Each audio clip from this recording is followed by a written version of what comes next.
down basically across the street because we're like really close to the Capitol. So I want to start by just talking about in the previous segment with Congressman Swalwell, we were just talking about the changes that are happening in the House under this new leadership.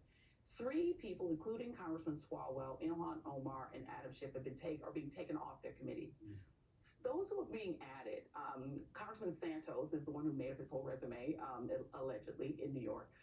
Paul Gosar, whose family has said he's a white supremacist, attended sort of meetings of white supremacy and got kicked off his committees because he tweeted out an anime of depicting him killing AOC, Congressman Alexandria Ocasio-Cortez, and Marjorie Greene. They're getting back on committees.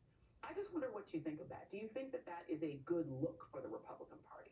No, I think going back on committees is what should happen. Look, what we told Democrat leadership when they went down this pathway of removing members from committee is basically saying you should not do that because if it's good for the goose, it's good for the gander. Let's be very clear. Ilhan Omar has said things that are reprehensible. Hold on, let me finish. She has said terrible things about the Jewish community, so much so that resolutions had to go to the House floor about them and they were watered down. With respect to Eric Swalwell and to the other gentleman, that's something for Speaker McCarthy to speak to in more detail because he's going to make those decisions. But we were very clear in the 117th Congress. We should not be going down this pathway of saying, oh, that member said this, they got to be kicked off of committees. But that that's is happening. No.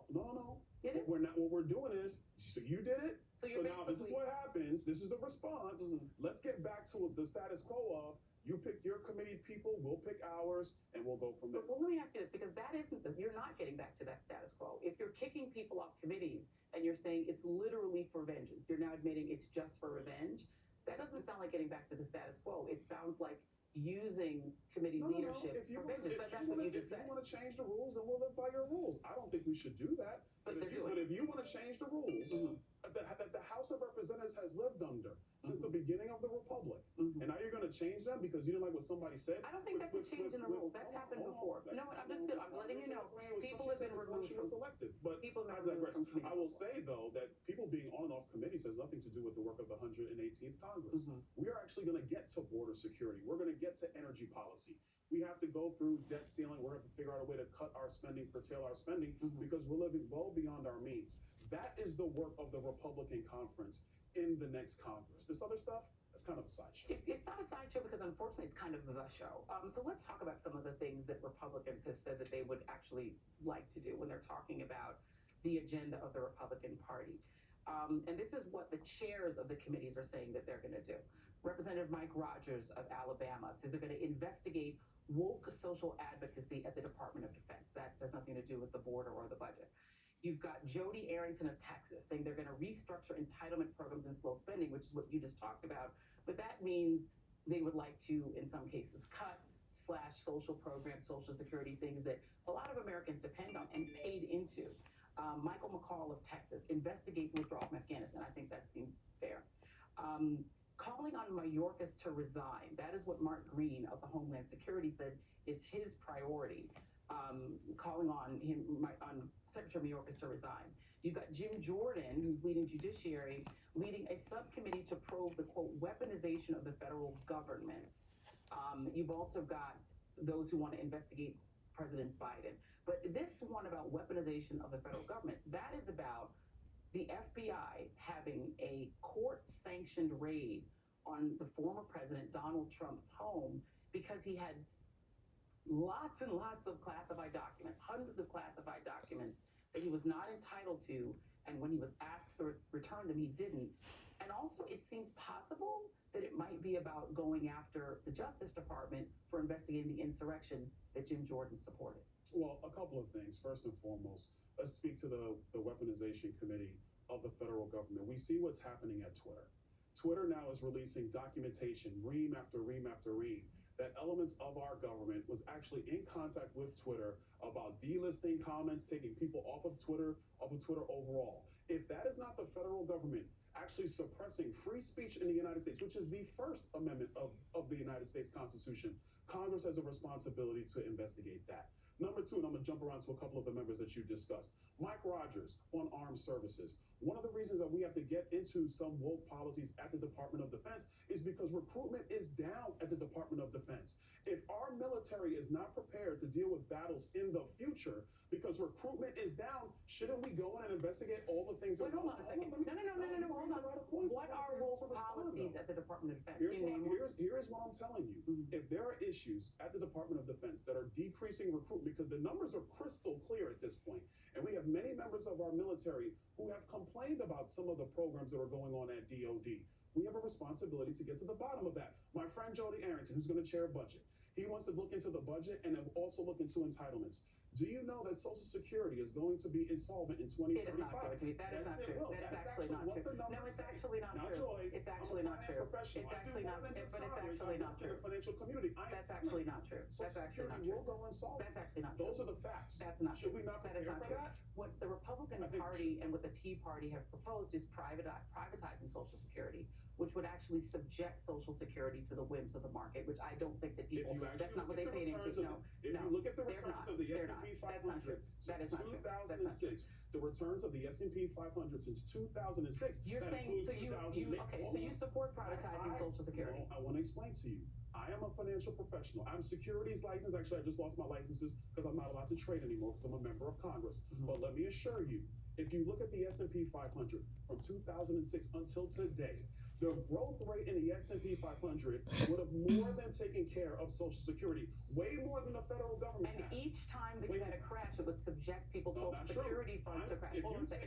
So let me just hold on a second. We're not going to have a whole long thing on Social Security, but let me just be clear. You are in favor of privatizing Social Security. No, I'm not in favor. But you just argued for it. I said you just brought it up, and I brought you the facts. But you are S&P 500. So if a bill came forward to privatize Social Security, you'd be for it? No, because what we should be doing. Okay, then it's a moot point. Then it's a moot point. It's not a moot point. You're trying to put words in my mouth. But you just explained that the S&P would be a better return than Social Security. So then you're for privatizing. That is a fact. Okay, so don't cheapen privatization when the data is crystal clear that the return. So do you want privatization or not? That means that it would have been a better situation than what we've seen to this point. Let's go into some of the other things. You were nominated for Speaker. Yeah. You've been in Congress one term. Ooh. Yes. What were your qualifications? The misogynoir in him. The misogynoir in him. In many leaps and bounds. Can you give specifics?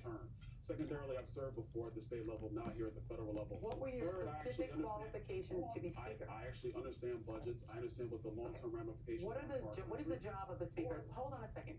We have to have a conversation. I'm trying. What is the job of Speaker? Can you explain what the job of Speaker is? Because the job of Speaker doesn't have to do every single member of Congress has served in. Okay, what is the job? The job of the Speaker of the House, number one, is to actually make sure that the Congress is operating on time. It largely sets the agenda for the conference. For the entire House of Representatives. It actually engages in negotiations with the Senate and the White House on major issues, key issues. The Speaker of the House has security clearances that most members do not have. You're number three, obviously, in line to the presidency, and there's much, much more. The job is critical. Oh, and by the way, the Speaker of the House is also responsible for security and fundraising. Right.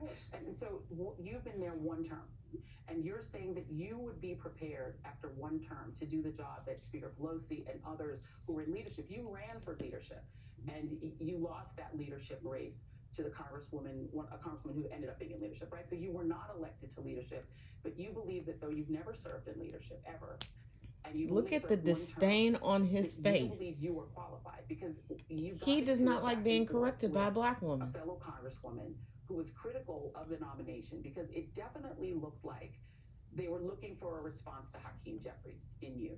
No, that was not it. Because you've literally been there for one term. So they definitely were looking for a response to Hakeem Jeffries in him. So that's what, and the reason I'm asking that, I'm just going to ask you this question, is one of the things that, I don't know that you said it, but members have said, is that they wanted to highlight the diversity of the conference. There are 4 African American members in the House caucus, the Republican caucus. There are 56 members in the Democratic caucus. So it's more diverse. There are more African American members just that are House committee ranking members.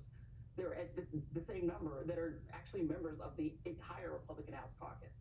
So do you not believe that the idea was to make a diversity statement by nominating you? Well, actually, first, that was not the idea.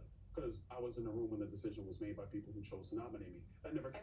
And you've still not explained how you're a Republican. You've never been in leadership. You let me answer your question? Sure, tell us. Okay. Number 2. Oh, don't talk to her like she's a child. Is that a lot of members actually do believe in my ability to lead. No, they don't. Am I to be despised for my youth? because I've served one term. My members know that I have the ability to engage other members through the conference, but it's even bigger than that. Listen, we were at an impasse last week in our speakership election. We got that done. Kevin McCarthy is now Speaker of the House. At the same time, I was working with members on both sides of our conference to make sure that we can get the job done, and we did. And that's the only thing that matters. Last question. We are out of time.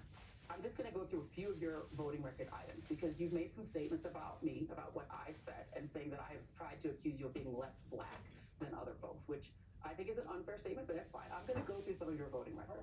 You voted to reject the Arizona and Pennsylvania electors on January 6th. Donald Trump himself has implied that the reason that Pennsylvania was illegitimate is because of Philadelphia. That's a statement about African American voters. Hold on a second. You don't believe that Donald Trump's rhetoric led to the storming of the Capitol, even though we've just had a January 6th commission that said it did. You said that you questioned the election itself. You voted against impeachment. You voted against creating an independent commission for the January 6th account. On voting laws, you defend voting laws that said getting rid of ballot harvesting is a good thing that we did. So you defended the Florida voting laws. And you've actually laws in the country. The Florida voting laws. Florida election laws are the best election laws in the country. Go ask Arizona, go ask California, go ask New York. We do it the best. Okay, all right. And you've defended and actually have co-sponsored 2 pieces of legislation opposing critical race theory. What is critical race theory in your view? Critical race theory actually comes from critical theory. And essentially what it does at the graduate level, it talks about the implications of racial policies in the past in American history, their impact on society today. The impact on what? Hold on. The issue with critical race theory, if you distill it down into K-12 education, is you do not have the ability to have the detailed conversation of critical race theory at the graduate level. And so here's my question. If it seeps down into K-12 education, is it stuff that students are not prepared to be dealing with? Shouldn't students just be learning about reading, writing, and arithmetic? And so you don't believe that students should be learning about the racial history of the country? Because critical race theory is not taught. Hold on. These students have to live the racial history. That's not true. One moment. It's a legal theory that's taught in law schools. So we're going to have to come back and continue this conversation.